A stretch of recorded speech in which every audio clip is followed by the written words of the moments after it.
আসলে ও না খুব লক্ষ্মী একটা ছেলে। আর সবশেষে সাকিবের কথা আসলে কি বলবো।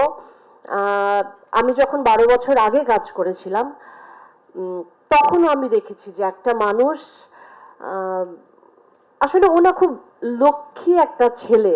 লক্ষ্মী ছেলে কেন বলবো, ও দেখুন, একদিক দিয়ে ও কাজের জন্যও লক্ষ্মী, দুদিক দিয়েই বলছি কিন্তু ও থাকলে এটা আমাদের প্রজেক্টের জন্য লক্ষ্মী। ও আসলে একটা লক্ষ্মী ছেলে।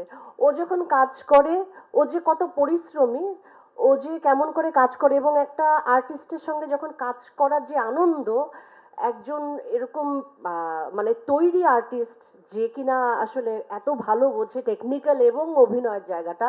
আপনারা আবার নতুন করে নিশ্চয়ই ওকে ডিসকভার করবেন, আমার আর বলবার কিছু না। But it was very delight to share, মানে ওর সঙ্গে আমার স্ক্রিন শেয়ার।